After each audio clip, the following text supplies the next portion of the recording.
Hello, my name is Willie Lindsay. Today, I will present a management-focused organizational development presentation to address Springfield General Hospital's approach to overcome the effects of medication mistakes. The agenda is as presented. We'll discuss the capability gap, the solution set, the implementation change process, stakeholders, ending with a brief conclusion and an opportunity for questions. Medication mistakes account for more than 770,000 degraded patient outcomes, to include death, in U.S. hospitals annually. This degradation drives up the cost of doing healthcare business by billions yearly. Why? Handwriting identification. The proposed solution to overcoming handwriting identification is computerized physician order entry, or CPOE.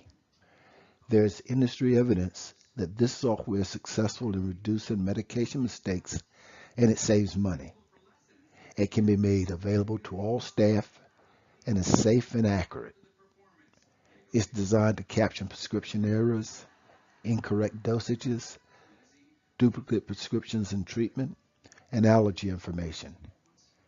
In addition, it will provide a complete medical history and offer clinical guidelines.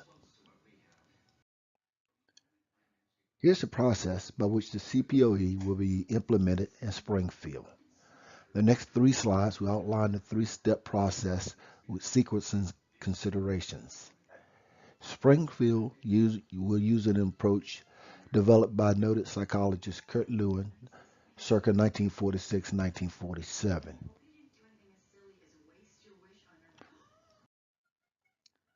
The first step is to unfreeze or make the status quo unacceptable to the masses. It's important to ensure employees understand that the change from the current state to CPOE will not replace them, but only enhance their patient outcomes.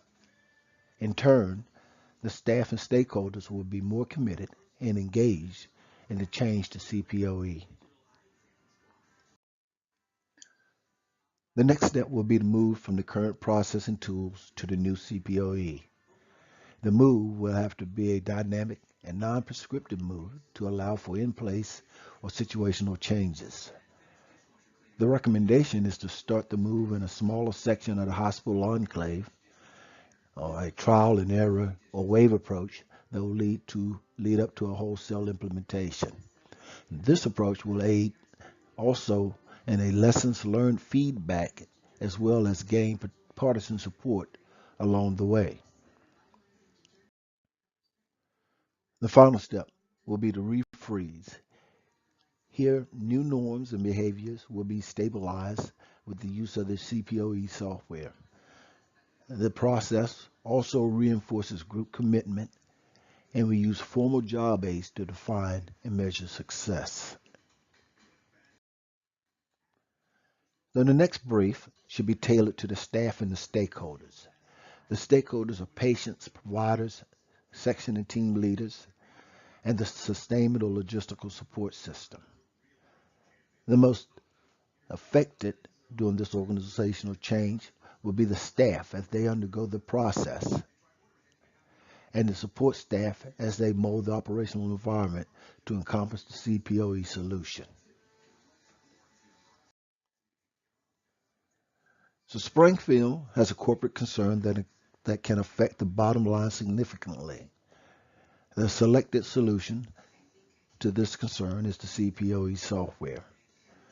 There's an approach and model to implement the CPO solution, and we know what our target stakeholder group is in the short term.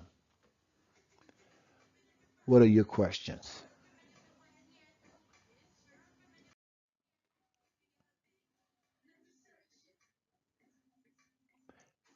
Thank you for your time and listening. This concludes the presentation.